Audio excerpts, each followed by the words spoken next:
நீங்கள் யோசிக்கும் இடம் எதுவோ அங்கதான் கப்பல் போகுமா. அப்படித்தான் உங்க வாழ்க்கை எங்க தெரியுமா போகுது. நீங்க இப்ப என்ன யோசிக்கிறீங்களோ அங்கதான் போகுது. ஏசி வேலை பார்க்கல, ஃபேனுக்கு தேங்க்ஸ் சொல்லுங்க.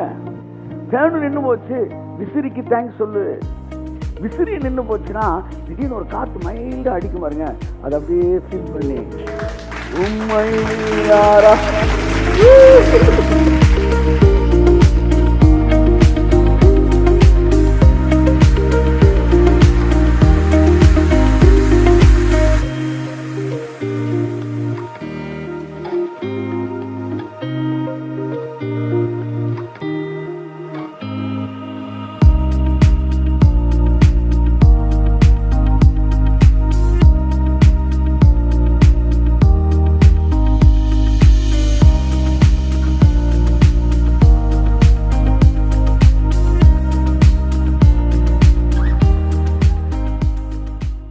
The lyrics connected with faith, lyrics connected with love.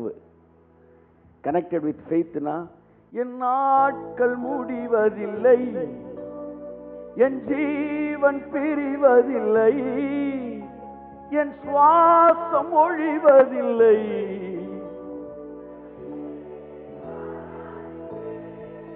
அப்படி லிரிக்ஸ் கனெக்டட் வித் லவ் அப்படின்னா அதுல மீனிங்கே இருக்காது, ஆனா ஒரு லவ் மட்டும் இருக்கும். என் நாட்கள் முடியும் வரை, என் ஜீவன் பிரியும் வரை, என் சுவாசம் ஒழியும் வரை உம்மையே ஆராதிப்பே. கையத்தே.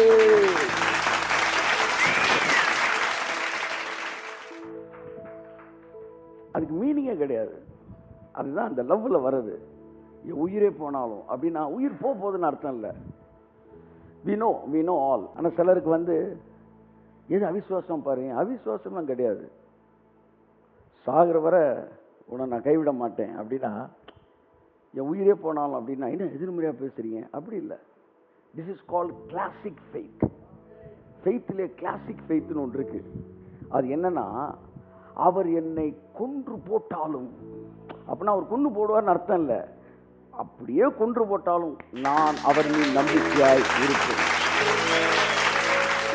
அவர் எங்களை தப்புவியாமற் போனாலும், அத்திமரம் துளிர் விடாமல் போனாலும். Classic faith. ஆமா, அதாவது மைண்டை ஒரு ஸ்டேபிளா வச்சுக்கிறது. இதெல்லாம் நடக்காது, நமக்கு தெரியும். அவர் எங்களை தப்புவிக்க வல்லமை உள்ளவராய், ஒருவேளை அப்படியே ஆனாலும் என் சுவாசம் ஒழியும் வரை உம்மையே ஆராதிப்பே.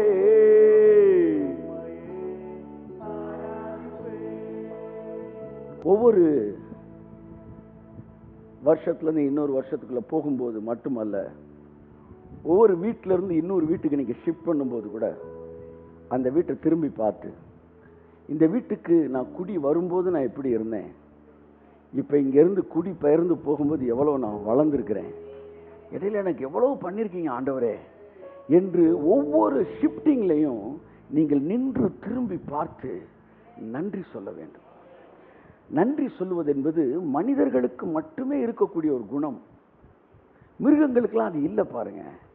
நோவா பேழையை திறந்து விட்ட உடனே இந்த கழுதை குதிரை எல்லாம் என்ன செய்யுது, ஓடுது. ஒரு கழுதையாச்சு நின்று, என்ன கழுதைய சொல்றேன், அந்த பேழைய பார்த்து இந்த வருஷம் முழுவதும் தாயின் கருவில் உருவாகும் முன்னே பேர் சொல்லி அழைத்தவர் நீரே, திரும்பி பார்த்து தேங்க்ஸ் சொல்லுச்சா? அது கழுதை எப்படி நின்று திரும்பி பார்க்கும்? அது புதுசு கிடைச்சா ஓடிரும். சொல்லுங்க, புதுசு கிடைச்ச உடனே பழச மறக்கிறது மிருக குணம். சொல்லுங்க. ஆனா என் தாழ்மையில் நம்மை நினைத்தவரை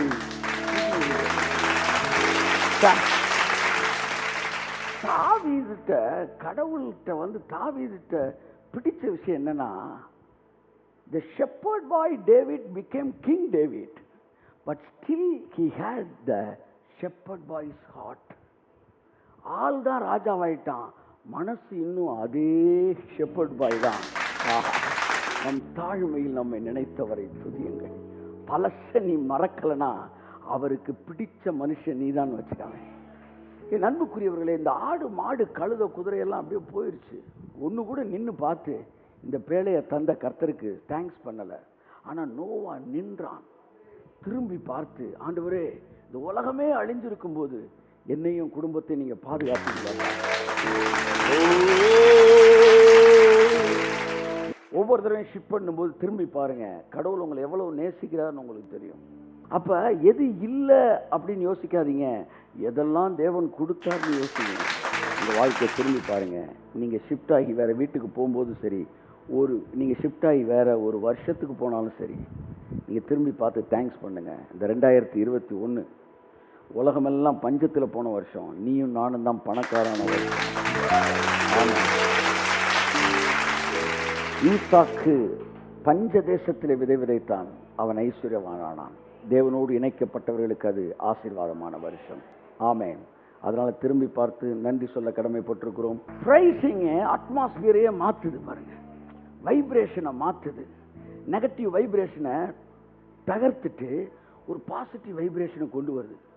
ஒரு வீட்டில் 8 பேர் உட்காந்து குய்யோமியான்னு கத்திக்கிட்டு இருந்தாலும் அந்த 8 பேரும் நெகட்டிவாக திங்க் பண்ணாங்கன்னா அந்த வீட்டுக்குள்ளே நீங்கள் நுழைஞ்சிங்கன்னா அந்த வீட்டில் ஒரு தனிமையை தான் நீ உணர்வீங்க.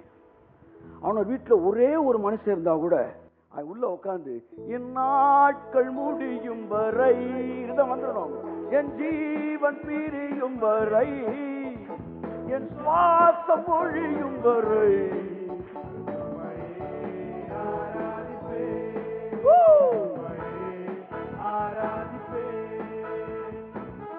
அப்படி இருந்தான்னு வச்சுக்கோங்களேன். அந்த வீட்டுக்குள்ள நுழைஞ்சாலே கே கே கே கேன்னு அப்படியே ஒரு 100 பேர் இருக்கிற ஒரு ஃபீல் இருக்கும் பாருங்க.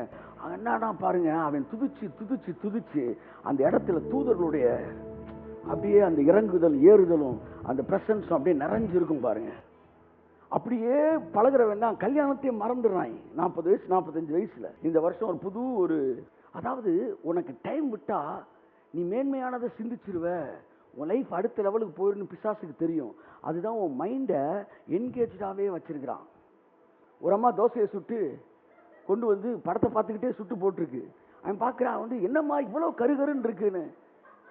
கடைசியில் பார்த்தா தோசைக்கல்லை திருப்பி போட்டு சுட்டுருக்கு. டிவியை பார்த்துட்டு தோசைக்கல்லை திருப்பி போட்டு அப்படியே மாவை ஊற்றி சுட்டு கொண்டு போட்டிருக்கு. இந்த வருஷம் எல்லா கசடுகளையும் தூக்கி வெளியே போடுங்க. என்ன பண்ணணும், சாயந்தரம் ஆடியோ போடு. ஆமென். என் நாட்கள் முடியும் வரை, என் ஜீவன் பிரியும் வரை, என் சுவாசம் ஒழியும் வரை உம்மையே ஆராதிப்பே ஆராதிப்பே. எத்தனை முறை இடறினாலும் அத்தனையும் மன்னித்தீரே, நன்மையும் கிருபையும் தொடரச் செய்து மீண்டும் நடக்க வைத்தீரே. எத்தனை முறை இடறினாலும் thank you Lord, நன்மையும் கிருபையும் தொடரச் செய்து மீண்டும் நடக்க வைத்தீரே. என் நாட்கள் முடியும் வரை, என் ஜீவன் பிரியும் வரை, என் சுவாசம் ஒழியும் வரை உம்மையே ஆராதிப்பே ஆராதிப்பே. நான் என்ன சொல்லுவேன், வேற என்னதான் சொல்றது? தாவீது சொல்றாரு, ரட்சிப்பின் பாத்திரத்தை கையில் ஏந்து கொண்டு பாருங்க, உதடுகளின் கனியாய ஸ்தோத்திர பலியை கர்த்தருக்கு செலுத்துவேன். வேறு என்னதான் சார் செய்ய முடியும் என் வாழ்க்கையில் அவர் செஞ்ச நன்மைக்கு? ஸோ இப்போ நீங்கள் ஜெப வீரரா துதி வீரரா அப்படின்னா, ரொம்ப ஜெபிக்கிறாரு பார்ட்டி அப்படின்னா ரொம்ப துக்கத்தில் இருக்கிறாருன்னு அர்த்தம். ரொம்ப துதிக்கிறாரு அப்படின்னா கர்த்தர் அவருக்கு எவ்வளவோ பண்ணியிருக்கிறாருன்னு அர்த்தம். பாருங்க, ஜெபிச்சா கேட்டது கிடைக்கும், துதிச்சா நினைக்கிறது கிடைக்கும். ஏற்கனவே சொல்லியிருக்கிறேன், கேளுங்களுக்கு கொடுக்கப்படும் சொன்னார். ஜெபிக்கும் போது கேட்கறது கிடைக்குது. ஆனால் கர்த்தரிடத்தில் மனமகிழ்ச்சியாயிரு, அப்பொழுது உன் இருதயத்தின் வேண்டுதல்களை அவர் உனக்கு அருளி செய்வார். பாட்டு ஜெபம் பண்ணும்போது வாயில இருக்கிறத பார்க்கிறாராம், துதிக்கிறப்ப மனசுல இருக்கிறத பார்க்கிறாராம். என் பிள்ளை என் பிள்ளை என் பிள்ளை இப்படி சூழ்நிலை என்ன துதிக்குது பாடுறான்னு. எல்லா சூழ்நிலையிலும் நான் மனரம்யமாய் இருக்க கற்றுக்கொண்டேன். அவன் கத்துக்கிட்டானா. It is not a one day magic. எல்லா சூழ்நிலையிலும் உம்மை ஆராதிப்பேன். பவுல் சொல்றார், வாழ்ந்து இருக்கவும் எனக்கு தெரியும், தாழ்ந்து இருக்கவும் எனக்கு தெரியும். எங்க இருக்கவும்? கிறிஸ்துவுக்குள் இருக்கவும். வாழ்ந்து இருக்கவும் தெரியும், தாழ்ந்து இருக்கவும் தெரியும்.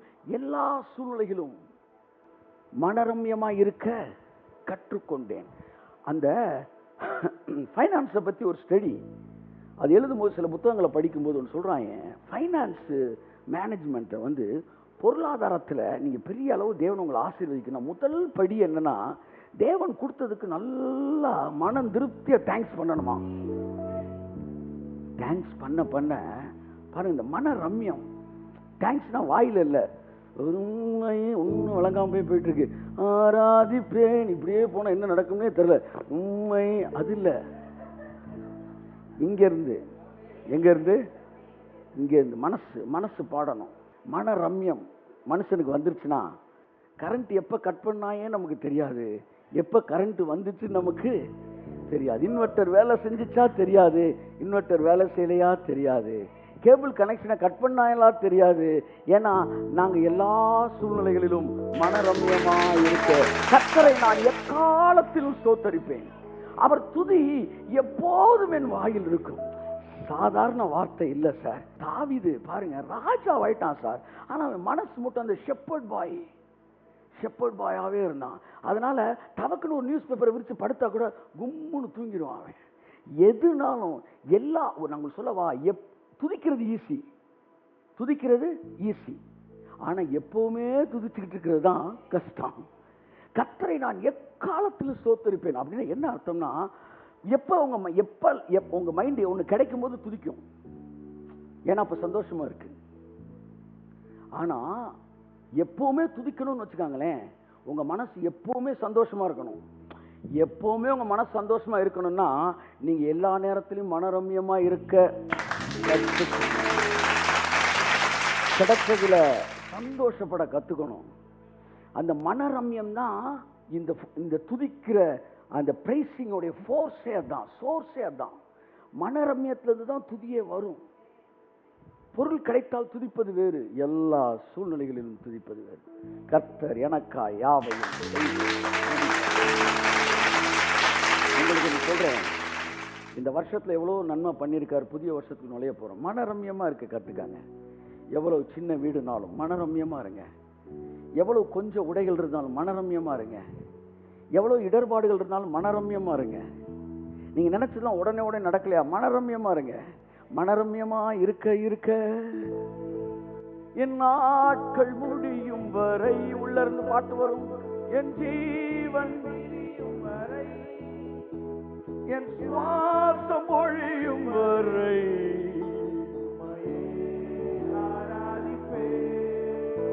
ஏசி வேலை பார்க்கல, ஃபேனுக்கு தேங்க்ஸ் சொல்லுங்க. ஃபேனு நின்று போச்சு, விசிறிக்கு தேங்க்ஸ் சொல்லு. விசிறி நின்று போச்சுன்னா திடீர்னு ஒரு காத்து மைல்டா அடிக்கும் பாருங்க, அதை அப்படியே ஃபீல் பண்ணி உம்மை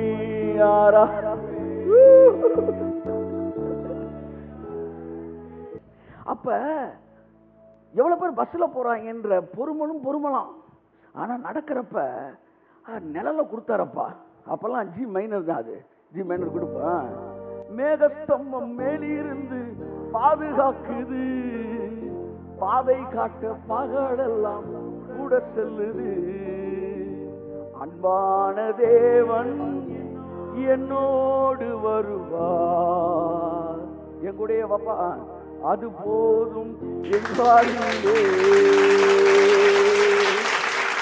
அன்பான தேவன் சொல்லுங்க, அது போதும். பாருங்க, போதும் என்கிற மனதுடனே கூடின தெய்வ பக்தி மிகுந்த ஆதாயம். அந்த வசனம் சொல்லி அதே அதிகாரம் 6:10 பணாசை பேசுது. 6:17 நாம் அனுபவிப்பதற்கு சகலவித நன்மைகளையும் சம்பூரணமாய் அளிக்கிறவர். 2 வசனத்துக்கு ஒரு பெரிய தொடர்பு இருக்கு சாரே. என்ன தொடர்பு சார்? எந்த மனுஷன்லாம் தனக்கு கிடைச்சதை எல்லாவற்றுக்காய் ஆண்டவரே நீ கொடுத்தது போதுமானதாக இருக்கிறது, இன்னும் நான் நன்றி சொல்கிறேன்னு ஸ்தோத்திரம் பண்றானோ அவையெல்லாம் நான் அனுபவிப்பதற்கு சகலவித நன்மைகளையும் அவனுக்கு சம்பூர்ணமாய் கொடுக்கிற தேவன். ஆமென். இடம் கொடுப்பான்.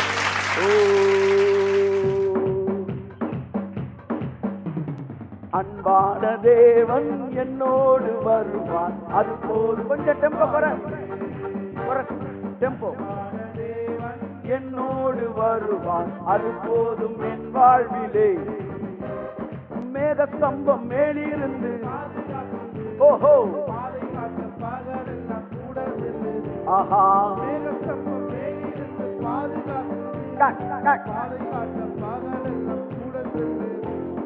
அன்பான தேவன் என்னோடு வருவான், அது போதும் என் வாழ்விலே.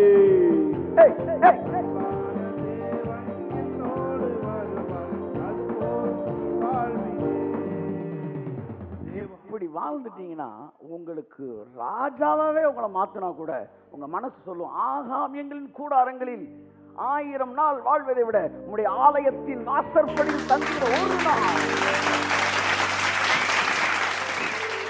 ஆமே. சொன்னவன் ராஜா சார். சார் சும்மா கதை படிக்கிற மாதிரி படிக்க சார். ராஜா சார் ஏறி அப்படி உட்கார்ந்தான்னா சமஸ்த இஸ்ரவேலுக்கும் ராஜா. நான் யோசித்தேன், ஒரு சின்ன திருமலை நாயக்கர் வந்து மகாலுக்குள்ளேயே அது என்டர்டெயின்மெண்ட் ஸ்பாட்னு ஒன்று வச்சு வந்து அப்படி உட்காந்து அப்படி ராஜா பார்க்குறாருன்னா இவன் சமஸ்த இஸ்ரவேலுக்கும் ராஜா.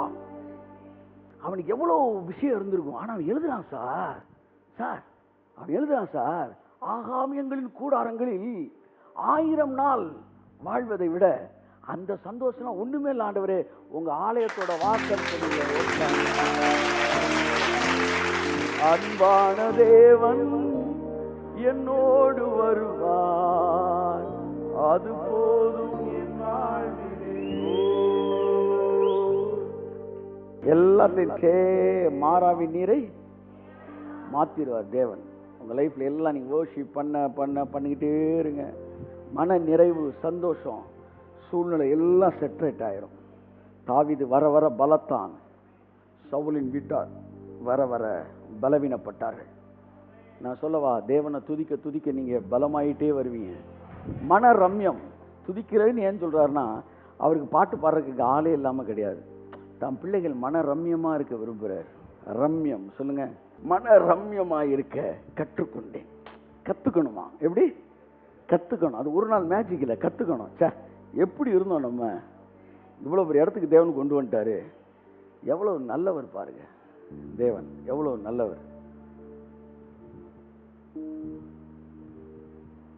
நீ ஏசிக்கு டிக்கெட் எடுத்தீங்க, ஏசி நீங்கள் இந்த கம்பார்ட்மெண்ட்டில் வேலை செய்யலை, இல்லை ஏதோ ஒன்று ஆகி போச்சு, முறுமுறுப்பீங்க. ஆனால் டிக்கெட்டே உங்களுக்கு கிடைக்கல. திடீர்னு உங்களை ஸ்பெஷல் பெர்மிஷன் உள்ளே ஏறி ரிசர்வ் கம்பார்ட்மெண்ட்டில் ஒரு ஜன்னல் பக்கம் உட்கார வச்சுட்டாங்க. அப்பா தோத்துறேன் ஆண்டவரே. அப்போ உள்ள நுழைகிறதே பெருசுன்னு நினச்சவனுக்கு அந்த ட்ரெயின் சொர்க்கமாக தெரியுது. ஆனால் தான் நாங்கள் ஏசி டிக்கெட் எடுத்திருக்கோம்ல அப்படின்றவனுக்கு அது நரகமாக தெரியுது. பாருங்கள், இந்த பெருமை தாழ்மை இதுதான் துதியையும் முறுமுறுப்பையும் டிசைன் பண்ணுது பாருங்க. ஸோ மனசில் எப்போவுமே நம்ம எப்படி வந்தோம் யோசிங்க. தாயின் கர்ப்பத்திலிருந்து நான் நிர்வாணியாய் வந்தேன். சார் நம்ம வெறும் கையோடு தான் வந்தோம். இன்னைக்கு அது இல்லை இது இல்லை. நீங்கள் சார் இப்போ நீங்கள் போட்டிருக்க ட்ரெஸ்ஸு இங்கே வந்த பிறகு கர்த்தர் உங்களுக்கு கொடுத்தது சார். நீங்க உட்கார்ந்துருக்க சீட்டு கர்த்தர் இங்க வந்து உங்களுக்கு கொடுத்தது சார். நிர்வாணியா வந்தோம் சார், ஒண்ணுமே இல்லாம வந்தோம் சார். என்ன சார் நீங்க? கர்த்தர் நம்ம கொடுத்த வாய்ப்பு சார் எல்லாமே. இதுல எங்க சார் முறுமுறுப்பு? நீங்க மனரம்யமா இருந்தீங்கன்னா, நீங்க பெருமையில் இருந்தீங்கன்னா, லம்போகனியில போனா கூட வந்து அம்போனின்ற மாதிரி தான் வந்து போற மாதிரி ஆயிடும். லம்போகனி கட்ட வண்டி மாதிரி தான் சார் இருக்குன்றாயோ. உட்காந்து போனால் கட்ட வண்டியோட மோசமாக இருக்கு சார். தாய் ஆசைப்பட்டு வாங்கிட்டதுக்கப்புறம் பார்த்துக்காங்க. ஸோ எதுவுமே தேவன் நம்மளை இந்த இடத்துல வச்சிருக்கிறார்ல. உசுர் இருக்குல்ல சார், இருக்குல்ல உசுர் இருக்குல்ல, அப்போ நீங்கள் இழந்தது எதுவென்றாலும் அதை மறுபடியும் நீங்கள் மீட்டுக்கொள்ள உங்களுக்கு சக்தி இருக்கு. ஆமென், ஆமென். தேங்க்ஸ் பண்ணுங்க. எப்போவுமே புது கேட்டுக்குள்ளே நுழையும் போது தேங்க்ஸ் பண்ணிகிட்டே தான் உள்ளே போகணுமா. தாவீதை வந்து கர்த்தர் வந்து பிடிச்சது. அவன் ரொம்ப தாழ்மையான ஒரு மனுஷன். அவன் சொல்கிறான் வந்து நம்ம தாழ்வில் என்ன நினச்சிங்க, வந்து உன் கிருபை என்றைக்குமே இருக்கு ஆண்டவரே. என் தாயும் என் தகப்பனும் என்னை கைவிட்டாலும். அவங்க அப்பா ஈசா வந்து தாவீதை மறந்துட்டான். சாமுவேல் வந்தப்ப எல்லா பிள்ளையும் கூப்பிட்டு போய் காமிச்சான். சார், இந்த தாவீதை அவன் கணக்கிலே சேர்க்கல சார். எந்திரிச்சு கேட்குறேன், சாமுவேல் பிள்ளைகள் இவ்வளவுதானா அப்படின்றான். இவ்வளவுதானான்னு கேட்டதுக்கு அப்புறம் சொல்றான், ஆமா கடைசியாக ஒருத்தன் இருக்கான், அவன் ஆடு மேய்ச்சிட்டு இருக்கிறான். எழுதுறான், என் தகப்பனும் தாயும் என்னை கைவிட்டாலும் அன்பான தேவன் என்னோடு வருவார், அது போதும் என் வாழ்விலே. சொல்லுங்க வாயை தந்து, அன்பான தேவன் என்னோடு வருவார், அது போதும் என் வாழ்விலே. அதுதாங்க இவனுக்கு அம்மா அப்பா தான் அவன் கைவிட்டாங்க. யோபுவுக்கு ஒய்ஃபே கைவிட்டான். ஆனா ஒரு மனுஷன் காட் சென்டர்டு மேனா இருந்தான்னு வச்சுக்காங்களேன், வாழ்க்கையில் எல்லாமே இயேசுதான் தேவன் தான் அப்படின்னு மைய நோக்கில் இருந்தான்னா யார் அவனை கைவிட்டாலும் அவனுக்கு ஒரு மேட்டராகவே தெரியாது சார். இன்னைக்கு ரகசியத்தை சொல்றேன் சார். பணம் இருந்தாலும் இல்லைனாலும், உறவு இருந்தாலும் இல்லைனாலும், அப்பா அம்மா உங்களை நினைச்சாலும் மறந்தாலும், எல்லா நேரத்திலும் நீங்க மன ரம்யமா இருப்பீங்க. உங்க மனசு மட்டும் பாடிக்கிட்டே இருக்கும், அன்பான தேவன் என்னோடு வருவார், அது போதும்.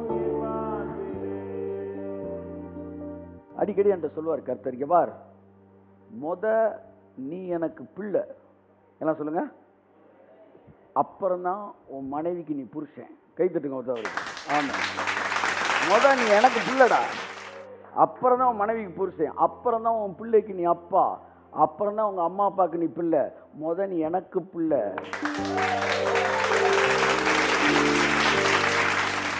சொல்லி பாருங்களேன், அப்புறம் தெரியும் உங்க மேல எவனுக்குமே அதிகாரம் கிடையாது, உங்க மேல தேவன் தான் அதிக அதிகாரம் உடையவராக இருக்கிறார். அதுதான் God centered life.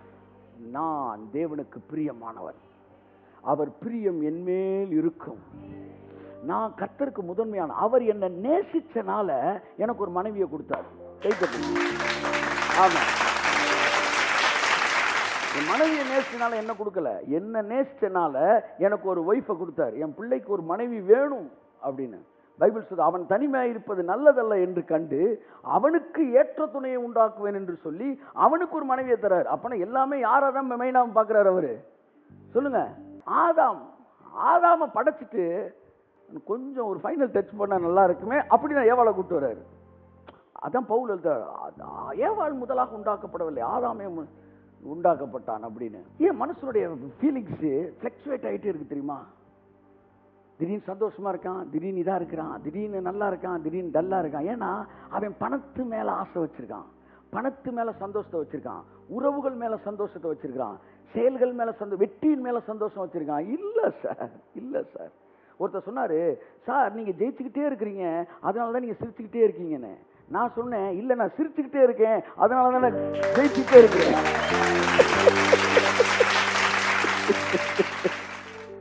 தேவன் என்ன தருவார் என்பதல்ல, அவர் என்னோடு வருவார். மனரம்யம், தேவன் என் கூட இருக்கிறாரு என்பதுதான் எல்லாவற்றிலும் மேலானது. இயேசு சொன்னார், நீங்கள் எல்லாரும் என்ன கைவிடுவீங்க, ஆனாலும் என் பிதா என்னோடு கூட இருக்கிறார். ஸோ வாழ்க்கையில் உங்கள் மிகப்பெரிய சந்தோஷம் சொல்றேன், பிதாவோடு இருக்கிற உறவு தான் இருக்கணும். அப்ப மனைவி தேவையில்லையா, தகப்பன் தாய் தேவையில்லையா, பிள்ளை தேவையில்லை. ஆனால் இவர்கள் எல்லாம் தேவன் எதுக்கு கொடுத்திருக்காருன்னா, அவர்களிடத்திலிருந்து அன்பை நீங்கள் பெறுவதற்கல்ல, உங்களிடத்தில் இருக்கிற அன்பை அவர்களுக்கு தருவதற்காக தேவன் உங்களை வச்சிருக்கிறார். எந்த பாத்திரம் ஓவர்ஃப்ளோ ஆகுதோ அந்த பாத்திரம் தான் லவ்வை கொடுக்கும். அப்ப அந்த அன்பு ஊத்த ஊத்த ஊத்த ஊத்த உங்க பாத்திரம் நிரம்பும். பாருங்க, நீங்க அடுத்த ஆளை எப்படி டீல் பண்ண ஆரம்பிச்சிருங்கன்னா, கிறிஸ்து உங்களுக்கு மன்னித்தது போல நீங்களும் மற்றவர்களுடைய குற்றங்களை அவர்களுக்கு மன்னியுங்கள். கிறிஸ்து சபையை நேசிப்பது போல, கிறிஸ்து புருஷனை நேசிப்பது போல புருஷன் தன் மனைவியின் மீது அன்பு செலுத்த கடவன். இப்ப எல்லாம் வந்து இன்ஃப்ளோ சொல்லுங்க. அன்பை நீங்க வாங்கினாதாங்க கொடுக்க முடியும். அன்பை அவற்றிருந்து வாங்கணும். அன்பை வாங்கணும், மன்னிப்பை வாங்கணும், தயவை வாங்கணும், கிருபையை வாங்கணும். அப்பதான் அடுத்தால பார்க்கும்போது உங்களுக்கு கொடுக்கணும்னு என்ன செய்யும்? தோணும்.